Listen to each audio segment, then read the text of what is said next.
방송에서 제공하는 투자 정보는 투자 판단에 대한 조언입니다. 방송에서 제공하는 주식의 가치, 가격 상승 및 가격 하락에 대해서는 방송사에서 보장하지 않습니다.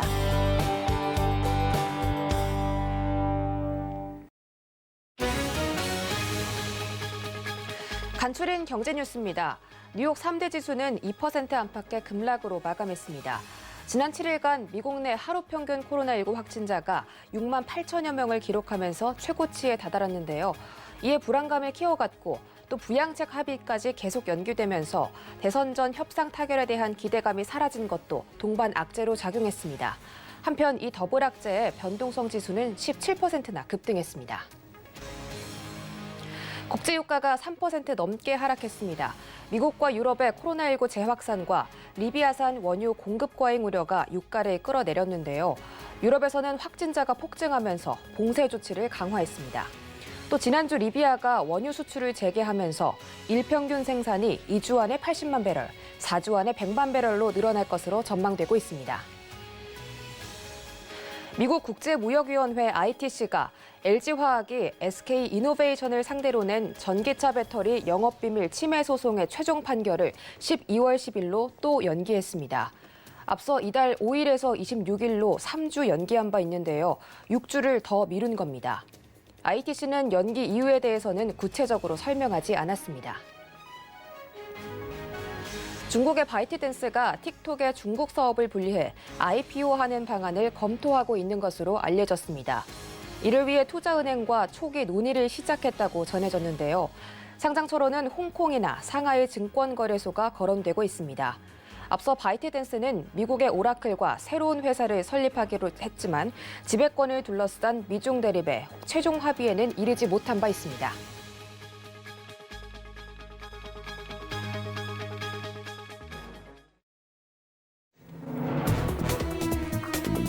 안녕하세요. 출발 증시와이드의 이수연입니다. 간밤에 미국의 코로나 확진자 수가 급증하고 또 계속되는 부양책 합의 연기와 미국의 대선을 둘러싸고 있는 정치적인 불확실성 때문에 뉴욕 3대 지수가 급락으로 마감했습니다. 과연 국내 증시에서는 오늘 어떤 영향 미칠지 저희와 함께 체크해 보시기 바라겠습니다. 출발 증시와이드 지금 출발합니다.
네, 시장의 중심이 되는 이슈를 꼼꼼하게 짚어드리는 글로벌 시시각각 타임입니다. 오늘은 카카오페이 증권 영업부 윤정식 팀장님이 화상으로 연결돼 있습니다. 안녕하세요. 네, 안녕하세요. 네, 반갑습니다. 간밤에 다우존스 지수를 포함해서 뉴욕의 주요 지수들이 모두 1%대가 넘는 급락세를 보였는데요. 미국의 코로나19 확산세가 좀 빨라진 데다가 또 대선 전에 추가 경기 부양책 통과 기대감도 떨어지면서 3대 지수가 또 큰 폭의 조정을 받았는데 간밤의 시장은 어떻게 보셨습니까? 네, 이 전일 국내 시장 상당히 좀 좋지 않았었는데 미국 시장도 마찬가지로 좀 좋지 않은 그런 모습들입니다. 이 가장 크게는 이 코로나 바이러스 감염증의 확산세가 가팔라지면서 이 코로나 환자 수가 뭐 급증하고 있다 이런 부분에 있어서의 불안감, 그리고 여기에다가 사실 경기 부양책 이 기대감이 후퇴하면서 전체적으로 유동성의 힘으로 올랐었던 증시, 이제는 유동성의 힘이 많이 떨어지는 거 아니냐라는 우려감들이 나오면서 시장 상당히 좀 많이 하락을 하면서 마감을 했습니다. 이 전일 이 미국 시각으로 26일 뉴욕 증권거래소에서 다우존스 30 산업평균지수 같은 경우는 전장보다 2.29% 급락한 27,685.38에 거래를 마쳤고요. S&P 500 지수는 이 전장보다 1.86% 하락한 3,400.97에, 그리고 나스닥 지수는 1.64% 하락한 11,358.94에 장을 마감을 했습니다. 이 다우지수 같은 경우는 지난 9월 초 이후 가장 큰 하루 낙폭을 기록을 했는데요. 시장은 코로나19의 확산 상황, 그리고 부양책에 대한 협상 등을 주시하는 모습이었습니다. 미국에서 코로나19 신규 확진자가 사상 최대치 수준으로 빠르게 늘어나면서 불안감이 고조되고 있는데요. CNBC가 존스홉킨스 대학의 집계를 분석한 바에 따르면 지난 일요일 기준 7일 평균 신규 확진자 수가 이전 주보다 20% 이상 늘어나면서 사상 최대치로 올랐습니다. 지난 금요일에는 하루 확진자가 8만 명을 훌쩍 넘어서기도 했는데요. 여기에 마크 메도스 백악관 비서실장이 이 팬데믹을 통제하지 못할 것이다 라고 말하면서 이 불안감을 부추겼습니다. 이 메도스 실장 같은 경우는 백신과 치료제 개발 등으로 대응할 수 있다라고 주장을 했지만 코로나19의 확산 자체를 억제하기는 어렵다는 듯한 발언을 한 점이 시장을 불안하게 만들었고요. 코로나19 같은 경우는 겨울에 재차 유행할 것이라는 전망이 있었지만 최근의 확산세는 예상보다 더 일찍 시작된 것이라는 우려감도 제기가 되고 있습니다. 기본적으로 코로나 같은 경우는 이 바이러스이기 때문에 이 기온이 낮을 때 좀 더 활성화가 되는 모습들이 있고요. 그렇기 때문에 추워지는 이 겨울, 사실 많이 좀 걱정을 했었는데 날씨가 갑자기 쌀쌀해지면서 코로나19 이 바이러스의 확산이 좀 더 빨라지는 것이 아니냐라는 우려감들 나오고 있다라고 보시면 되겠습니다. 마찬가지로 이 상황이 나쁜 유럽에서는 이 최대 경제국 독일도 식당과 술집 영업 제한 등의 봉쇄 조치를 추진하고 있다는 소식이 나왔습니다. 유럽의 경제 회복 차질 가능성을 더욱 키우는 요인인데요. 여기에다가 이 유동성의 가장 직접적인 부분인 부양책, 미국 대선 전의 부양책 타결 기대감도 점점 더 희미해지고 있는 상황입니다. 낸시 펠로시 하원의장, 민주당이죠. 과 메도스 비서실장은 지난 주말 언론 인터뷰에서 부양책 협상이 고착된 상황을 두고 상대방의 책임이라며 공방을 벌였습니다. 펠로시 의장은 이날도 코로나19 검사 전략 등과 관련해서 백악관이 민주당의 제안을 받아들이지 않는다고 비난을 이어갔는데요. 펠로시 의장은 이날 오후 스티븐 무누신 재무장관과 부양책 관련 협상을 한 이후에는 대선 전 타결에 대한 낙관론을 유지하고 있다는 견해를 밝히기도 했습니다. 이 드류 하밀 펠로시 의장의 대변인은 자신의 트위터를 통해 이같이 밝히면서도 합의는 백악관 및 공화당이 민주당의 제안을 받아들일 것인지에 달려있다라는 주장도 대표를 했는데요.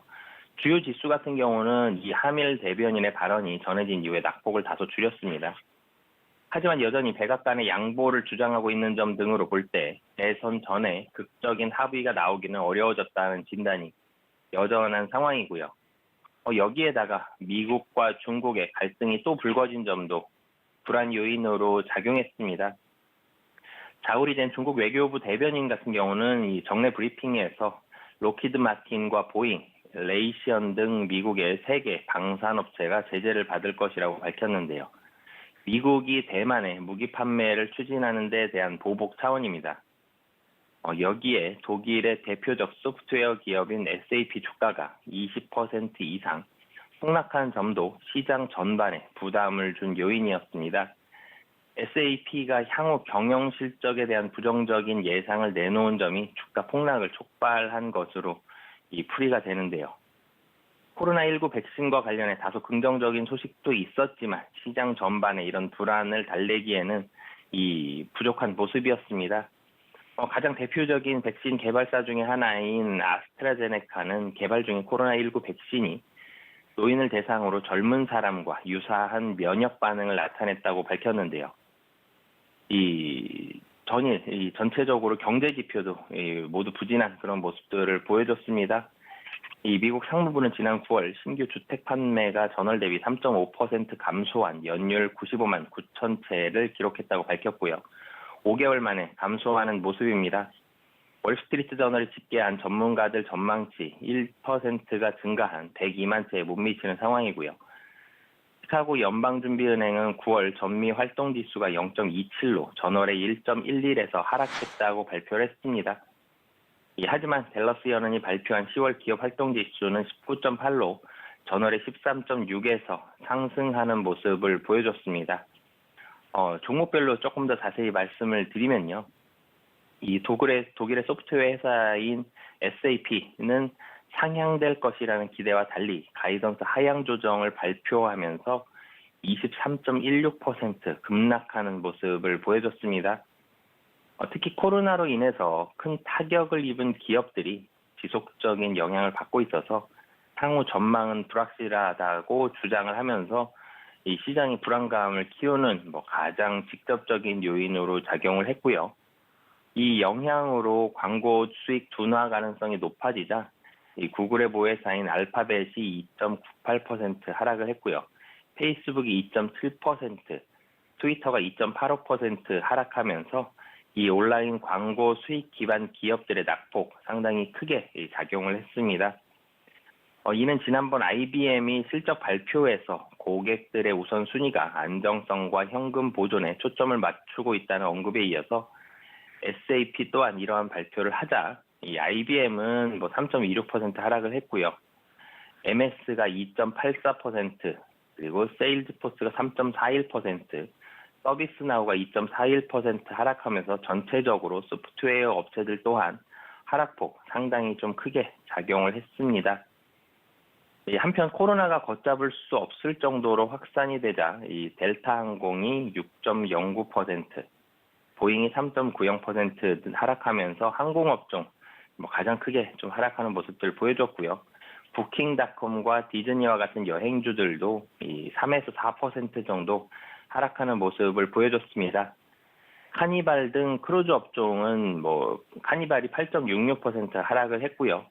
원리조트가 3.97% 하락하면서 카지노, 리조트, 그리고 여행, 항공, 코로나에 대한 직접적인 영향을 받는 종목 업종들 모두 큰 폭으로 하락을 했습니다. 여기에다가 이 코로나로 인해서 그리고 경기 부양책도 늦어졌죠. 그러면서 경기의 부양에 대한 우려감들 나오면서 캐터필라와 같은 기계 업종 등도 약세를 보여줬습니다. 하지만 아마존과 넷플릭스, 줌비디오와 같은 언택트 관련주들은 약보합에 그치거나 상승하는 모습을 보여줬는데요. 아마존은 0.15% 상승을 했고요. 넷플릭스는 0.01% 하락, 줌비디오는 1.23% 상승하면서 사실 보합권에서 움직였지만 전일 미국 시장 상당히 급락했다는 점을 본다라면은 언택트 관련주들은 선방하는 모습이었다라고 보시면 되겠습니다. 여기에다가 아스트라제네카는 임상 시험에서 고연령층 등 모든 대상자에게 항체가 생성되었다고 발표를 하면서 2.06% 강세를 보였지만 시장에는 아스트라제네카의 이런 항체 생성에 대한 긍정적인 뉴스보다는 코로나 확진자 수가 늘어나고 있다라는 우려감들이 좀 더 강하게 작용을 했고요. 애플도 아이폰 시리즈 기대 속에서 상승 전환에 성공하면서 0.01% 강보합 정도에서 마감을 했습니다. 시장 상당히 급락을 많이 했기 때문에 시카고 옵션 거래소에서 발표하는 이 변동성 지수, 빅스 지수는 전 거래일보다 17.82% 급등한 32.46을 기록하면서 상당히 높은 수준인 30 이상에서 마감하는 좀 불안한 시장의 모습을 보여줬습니다. 여태까지 시장을 받쳐온 유동성이 계속 이어질 것인가에 대한 의문도 함께 역대 신규 확진자 수가 최고치를 찍으면서 시장의 불안감이 커지고 있습니다. 거기다가 말씀해 주신 것처럼 미중 무역 갈등 이슈까지 또 빼놓을 수가 없겠는데요. 중국의 향후 5년간의 경제 계획을 발표한다는 오중 전회가 어제 막을 올렸습니다. 한창 미국과 중국 간의 냉전이 계속 이어지고 있는 가운데 관전 포인트와 전망이 궁금한데 어떻게 보십니까? 네, 전체적으로는 중국 내수에 좀 더 중심을 둔다라고 보시면 되겠습니다. 이 중국의 향후 5년간, 그러니까 2021년부터 2025년까지의 이 경제 계획을 논의하는 제19기 중국 공산당 중앙위원회 5차 전체 회의가 26일 막을 올렸습니다. 이 중국 공산당 최고 권력 기구인 중앙위원회는 이 전일 베이징에서 19기 오중전회를 비공개로 개막을 했는데요. 회의에는 시진핑 국가 주석을 비롯한 이 중국 최고 지도부를 비롯한 당 중앙위원 200여 명, 중앙 후보위원 등이 출동을 했습니다. 이 중국의 권력 구조와 정책 방향은 5년을 주기로 하는 중국 공산당 전국 대표 대회, 이 전대회에서 결정이 되는데요. 이 전대는 매년 한두 차례 열리며 올해는 제19기 당대회의 4차년도 전체 회의가 개최되는 해입니다. 이번 전회에서는 2021년에서 2025년 적용될 14차 5개년 경제개발 계획이 결정이 되는데요. 회의에서 제출된 안건은 여러 차례 건의와 심의를 거쳐서 내년 3월 열리는 전국 인민대표 대회에서 통과가 됩니다. 이번 발전 전략의 핵심은 국내 위주의 쌍순환인데요. 이 시진핑 주석은 지난 5월 정치국 상무위원회에서 처음 이 단어를 언급한 뒤에 수차례 이를 강조하고 있는 상황입니다. 아직은 추상적인 수준에 머무는 이 쌍순환 발전 전략은 이번 회의를 통해서 구체화될 전망인데요. 이 쌍순환 같은 경우는 국제와 국내 이 두 곳을 모두 중요하게 여긴다는 의미지만 실질적으로는 미국의 압박과 세계 경제 침체 등 이런 불확실성 속에서 내수 발전에 더 초점을 맞춘 것으로 분석이 되고 있습니다.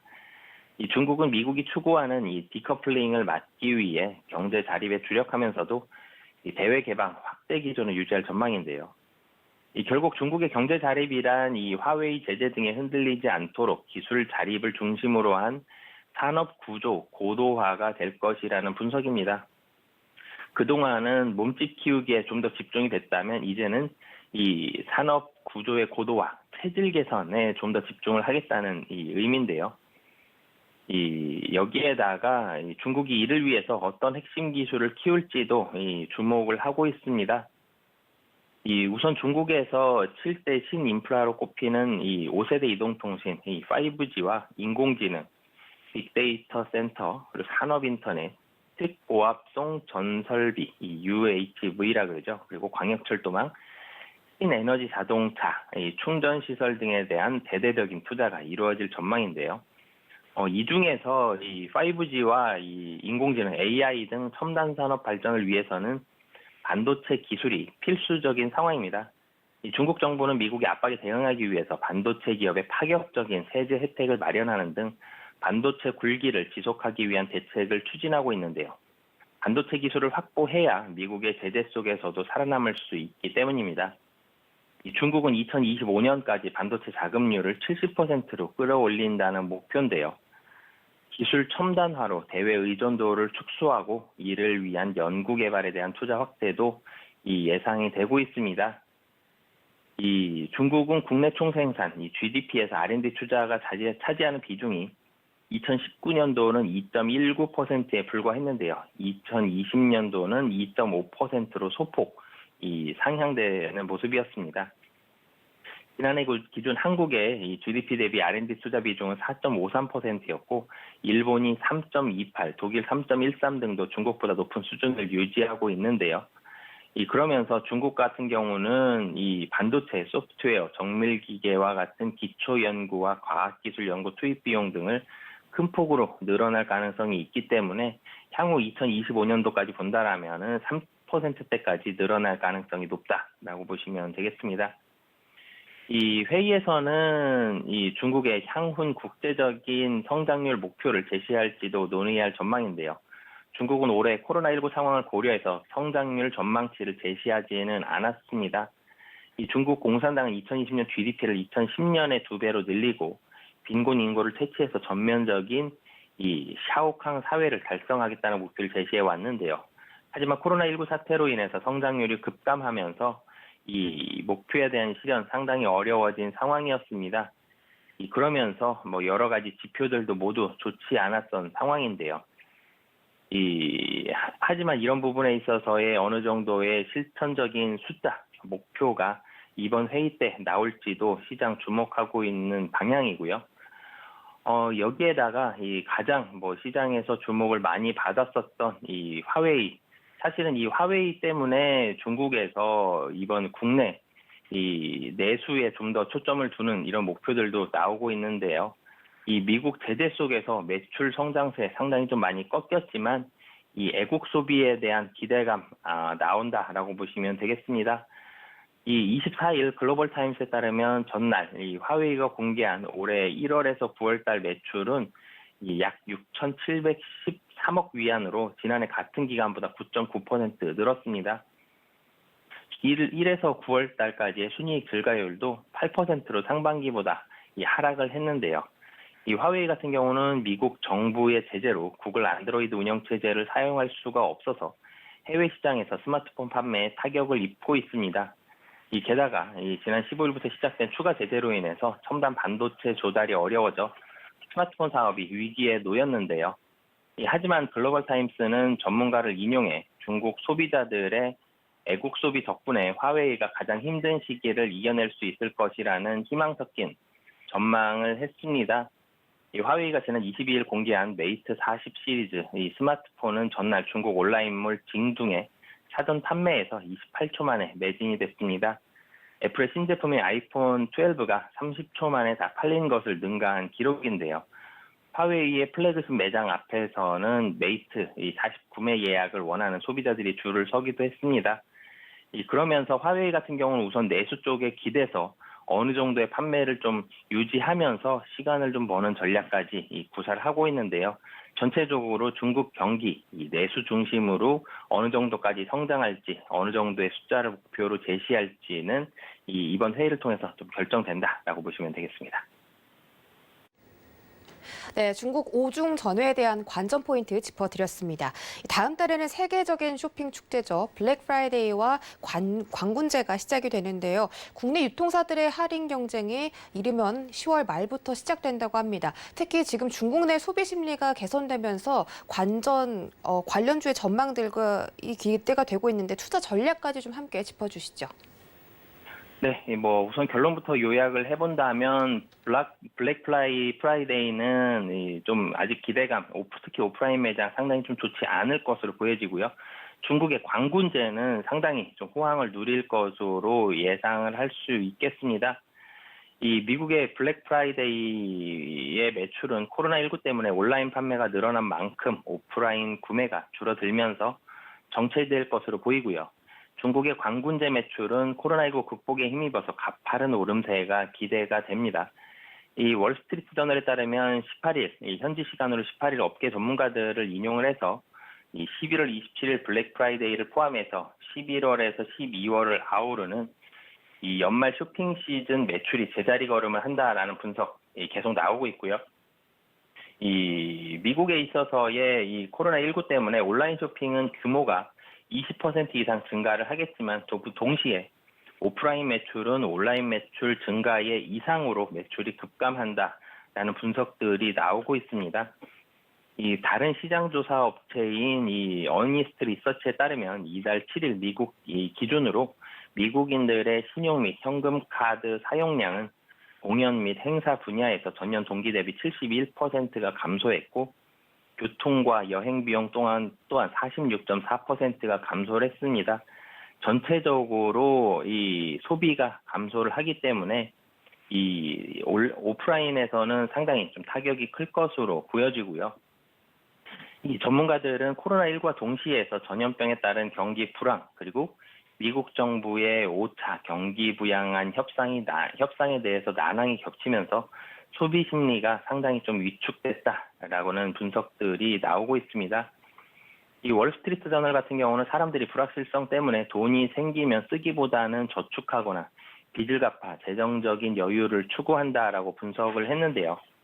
미국 연방준비제도에 의하면 미국 상업은행 내 예금 잔액은 이 지난 2월 13조 3,900억 달러에서 9월 기준 15조 7,200억 달러로 증가하는 모습을 보여줬습니다. 10% 이상 증가하는 한 거의 20% 가까이 증가하는 모습을 보여줬는데요.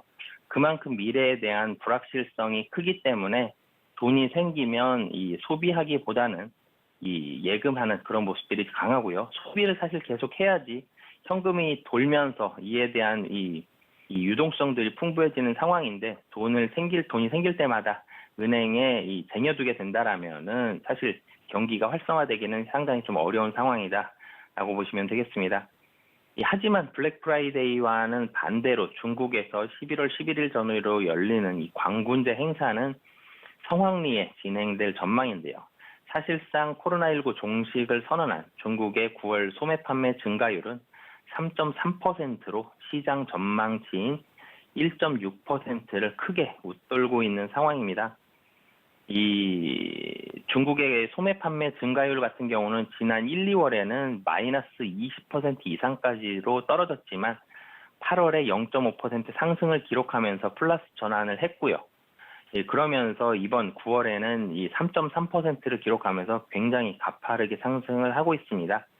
중국 상무부 자료를 살펴본다라면은 이달 국경절 황금 연휴 1일에서 8일 사이에 중국 내 요식업 매출은 전년 동기보다 4.9% 상승을 했는데요. 미국 경제 매체인 CNBC는 해외로 가지 못하는 중국인들이 하이난 섬으로 몰려드는 바람에 이 황금 연휴 기간 하이난 섬 면세품 매출이 전년 동기 대비 150% 급등했다라고 전했습니다. 아울러 이 알리바바가 운영하는 해외 브랜드 전문 쇼핑몰인 티몰 글로벌의 황금 연휴 매출은 전년보다 79% 증가했는데요. 미국 경제 매체 시킹 알파는 올해 달러 대비 위안 가치가 15년 만에 최저 수준으로 떨어졌다면서 알리바바의 해외 광군제 매출 역시 범상치 않을 것이라고 내다봤습니다. 그러면서 사실은 이 블랙 프라이데이 관련해서는 전망이 엇갈리는 부분들이 있지만 광군제는 오프라인과 온라인 모두 이 호황을 보일 것으로 예상할 수 있겠습니다. 네, 글로벌 쇼핑 축제로 얼어붙은 소비 심리가 좀 개선이 됐으면 좋겠습니다. 지금까지 카카오페이 증권 영업부 윤정식 팀장과 함께했습니다. 네, 감사합니다. 감사합니다.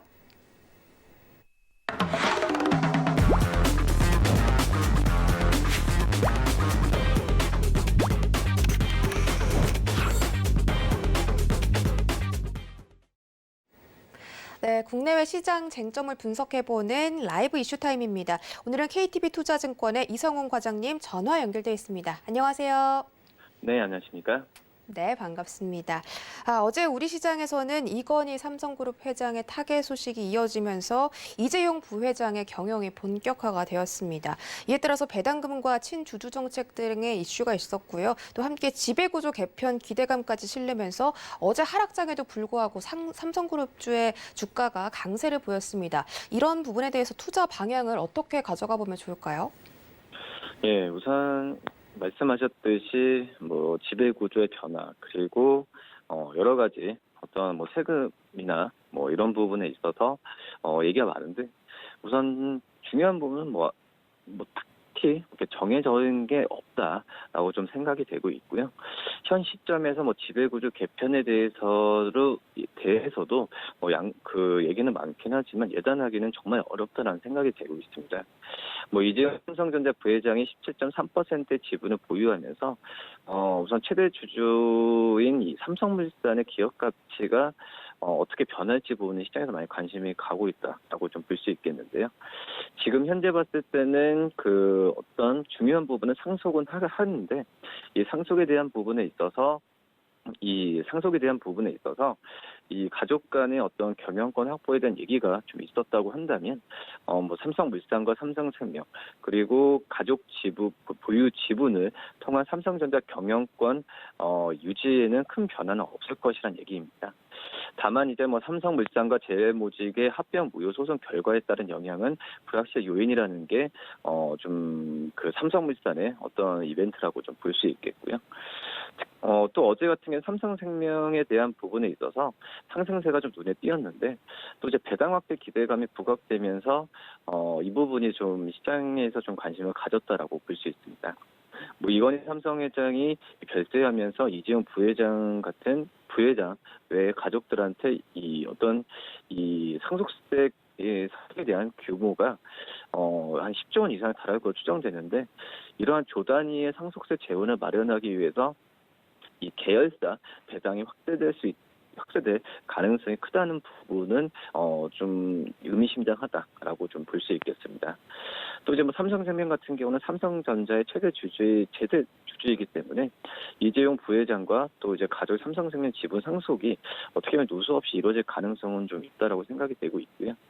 향후 지배 구조에 큰 변화가 나타나지 않는다는 가정하에서는 삼성생명에게 요구되는 것은 배당 확대의 가능성이 좀 크지 않을까 이렇게 판단이 됩니다.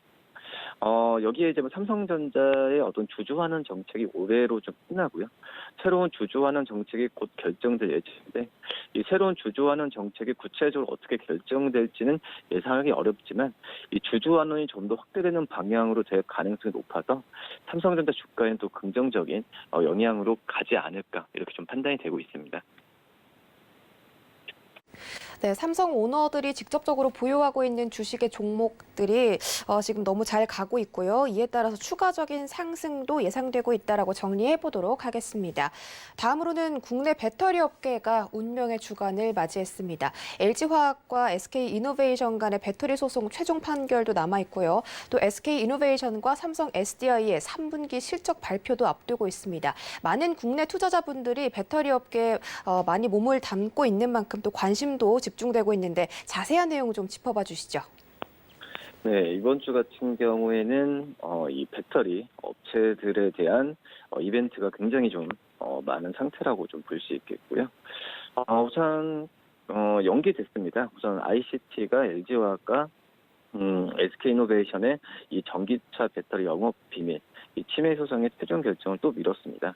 LG화학의 손을 들어준 예비 판정을 확정할 것이라는 예상을 깬 그런 판결이라고 좀 볼 수 있겠고요. LG화학과 그 SK이노베이션, LG화학이 뭐 SK이노베이션에 상대로 좀 제기했던 영업 비밀 침해 소송 있죠.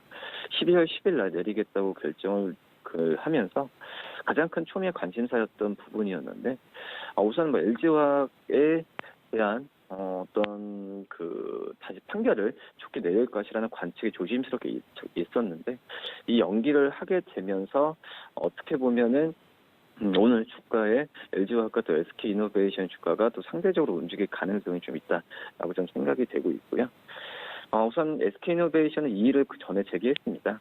ICT 재판부에 재검토 요청을 신청했고, 이 전면 재검토가 받아들여졌고, 또 이제 이 국제무역위원회 ICT는 이 재검토에 대한 최종 결정을 다음 초 이번 달 5일 내릴 예정이었지만 3주를 미뤘었는데 다시 또 6주를 연기한 상황이라고 볼 수 있겠고요. 이번 판결의 연기는 정말 이례적입니다. 업계에서는 이 예비 판정을 그대로 확정할 가능성을 좀 크게 본 상태에서 이렇게 좀 연기를 한 걸 본다고 하더라도, 이 미국에서 어떤 그 경제적 효과, 그러니까 미국 자체적으로도 LG화학과 SK이노베이션 두 기업의 경제적 효과에 대해서 무시를 할 수는 없는 상황이지 않았나 생각이 되고 있습니다. 또 이제 뭐 이 부분은 이제 12월 달 되면 제가 또 자세히 또 결과가 나왔을 때 말씀을 드리도록 하겠고요. 그다음에 이제 봤을 때는 이 LG화학의 그 물적 분할에 대한 주주총회, 임시 주주총회가 30일에 예정이 있는데, 우선 이 말이 많았었죠. 이 물적 분할을 통해서 이 LG에너지 솔루션을 설립하기로 했던 부분이었는데, 이번에 임시 주총에서의 캐스팅 보트는 LG화학의 지분의 10.2%를 보유하고 있는 국민연금이 행사할 행사할 가능성이 크고요. 다수의 의결권 자문회사들은 LG화학의 배터리 부분 물적 분할에 찬성 의견을 좀 내놓고 있는 상황이라고 볼 수 있겠습니다. 이런 현재 여러 가지의 이번 주에 그 임시주총회에서의 그 어떤 결정이 끝난다고 한다면 LG화학은 약간 한숨을 돌릴 수 있는 상황이라고 볼 수 있겠고, 그렇기 때문에 오히려 지금 오늘 그 ICT 결정이 좀 연기가 됐긴 하지만 LG화학의 좀 이런 이벤트가 하나둘씩 끝나야 LG화학의 뭐 실적을 본다고 하더라도 펀더멘털에 집중해서 주가가 갈 확률이 굉장히 높지 않을까 이렇게 판단이 됩니다. 역시 배터리 부분에서 기대 이상의 실적을 내놓았던 게 LG화학이라고 좀 볼 수 있겠고요. 여기에 또 이제 그 삼성 SDI와 SK 이노베이션 실적도 지금 관심을 모아주고 있는데, 특히 이제 전기차 배터리가 포함된 중대형 배터리 부분의 성장이 계속되면서 SDI의 실적도 LG화학처럼 호실적을 낼 가능성이 굉장히 크지 않을까 이렇게 판단이 되고 있습니다. 다만 이제 SK 이노베이션은 이 어떤 그 정유 부분 쪽에서의 어떤 유가나 여러 가지 봤을 때 실적은 크게 기대를 하지 않고 있는 상황이지만, 그래도 이런 배터리 부분 쪽에서의 그 실적에 대한 도움이 커지게 된다고 한다면 SK이노베이션 주가도 다시 한번 재평가될 기회가 오지 않을까 이렇게 보입니다. 네, 삼성 SDI나 SK이노베이션처럼 또 개인 투자자분들이 많이 들고 계신 종목에서는 호실적 발표가 예상되기 때문에 여러분들이 이런 점도 챙겨가시면 좋겠습니다. 그리고 최근 3분기 실적을 발표한 기업 중 절반이 어닝 서프라이즈를 발표하면서 이제 본격적인 어닝 시즌의 초반 분위기를 달궈가고 있는데요. 실적 호조를 발표한 기업들의 주가가 앞으로 하락장 속에서도 좀 강세를 보이고 있는데, 앞으로 우리 국내 증시에서 이 실적이 발표되면서 어떤 흐름이 펼쳐질지 궁금한데 자세히 설명 좀 부탁드리겠습니다. 네, 우선 뭐 지난주까지 대부분이 그 실적 발표할 때 대기업을 위주로 먼저 발표가 되고 있는데, 뭐 지난주에 이 3분기 실적 발표를 한 이 34곳의 기업 중 절반이 좀 깜짝 실적 내놓으면서 이 어닝 시즌 초반 분위기가 굉장히 좋습니다. 대내외 변수로 어떤 증시 변동성이 확대되는 어떤 좋은 실적 성적을 거둔 기업들의 주가가 상대적으로 좀 강세를 보여주고 있는데, 뭐 분위기가 그렇죠. 최근에 코스피 대비해서 코스닥 대비해서 코스피의 주가가 좋은 것도 이런 실적에 대한 호실적 영향이 이 대기업을 중심으로 나오기 때문이지 않나 생각이 듭니다. 전망치 대비해서 영업이 가장 큰 폭으로 증가한 기업이 바로 LG 디스플레이인데요. LG 디스플레이는 실적 발표 전에 증권가에서는 3분기 영업이익이 754억 원 정도일 거 예상했지만 뚜껑을 열어보니 1,644억을 기록을 했는데, 한마디로 전망치 대비해서 118% 이상 증가한 수치입니다. LG 디스플레이 같은 경우에는 이 코로나 바이러스 확산으로 이 TV 같은 이 전자제품 소비가 증가하면서 7분기 만에 흑자 전환에 성공했다라고 볼 수 있겠고요. 또 이제 그 어떤 그런 부분도 있죠. 언택트 확산에 따른 이런 그 레저나 외식 소비가 감소하면서 이 IT 내구재 소비가 많이 증가하고 있는 부분도 LG 디스플레이 이런 호실적을 이끌지 않았나 생각이 되고 있습니다. 우선 어닝 시즌 초반입니다. 특히 이제 IT, 전자, 그리고 이 증권, 금융, 그리고 건설, 건자재 업종의 선전이 지금 돋보이는 현재 상황이라고 볼 수 있겠는데, 우선 그 LG 디스플레이, 한미반도체, 삼성전자 같은 6곳을 포함한 이 IT 업종의 3분의 1을 차지하고 있다는 점도 긍정적이라고 볼 수 있겠고요. 또 국내 4대 금융지주죠. KB금융과 하나금융지주도 이 전망치보다 높은 영업이익을 거둬서 시장에선 관심을 또 금융주들한테 가져야 되지 않나 이렇게 좀 평가가 좀 나와주고 있습니다. 네, 다음으로는 올해 상반기에 부진을 면치 못했었던 은행주들의 그런 전망이 좀 긍정적으로 나오고 있는데요. 찬바람 불면 배당주다라는 주식 격언이 있습니다. 이제 고배당으로 인해서 다른 종목들에 비해서 상대적으로 좀 집중받고 있는데, 앞으로의 은행주 투자 전망은 어떻게 보십니까? 네, 여러 가지 좋습니다. 뭐 실적도 잘 나오고 있는 상태고요.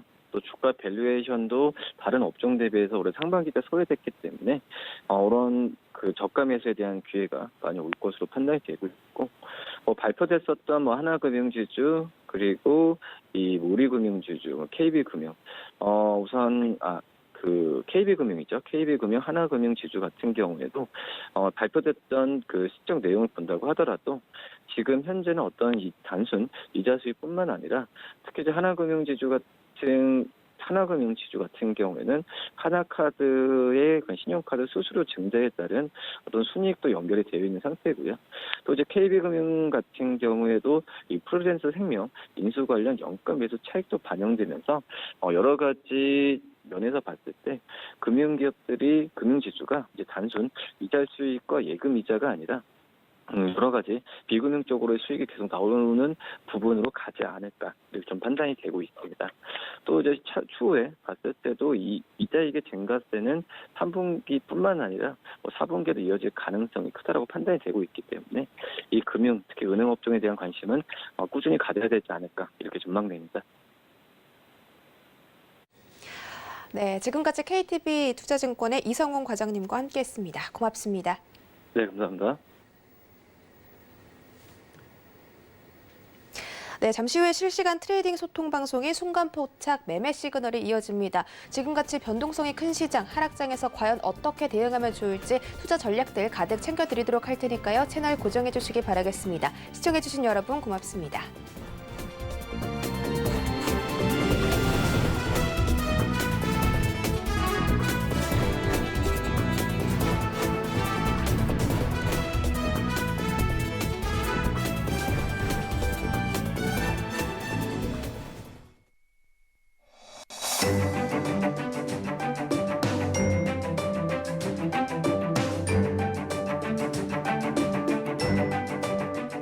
안녕하세요. K웨더 라이프스타일 예보 고강용입니다. 오늘도 아침엔 쌀쌀하고 낮에는 온화한 전형적인 가을 날씨가 예상됩니다. 오늘 아침 기온 서울이 9도로 어제와 비슷하게 시작하고 있고요. 춘천은 3도 보이면서 춥게 출발하고 있습니다. 낮에는 서울이 20도, 대전은 21도까지 오르면서 아침과 기온차가 크게 벌어지겠습니다.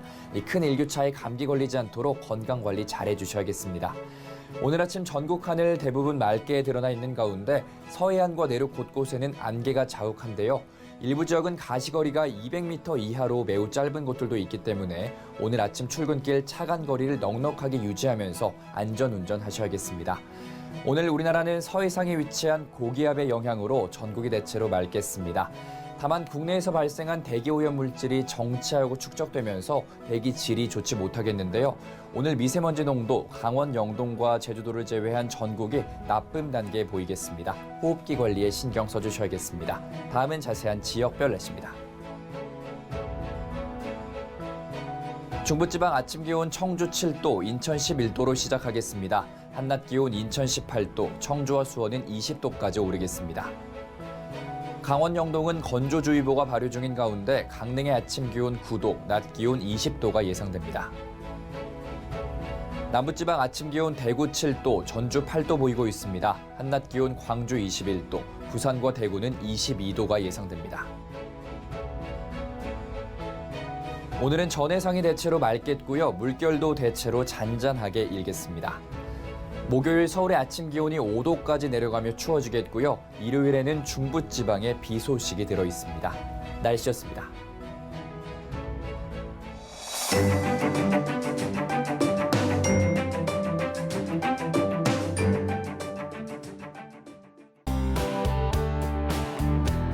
본 방송에서 제공하는 투자 정보는 투자 판단에 대한 조언입니다. 방송에서 제공하는 주식의 가치, 가격 상승 및 가격 하락에 대해서는 방송사에서 보장하지 않습니다.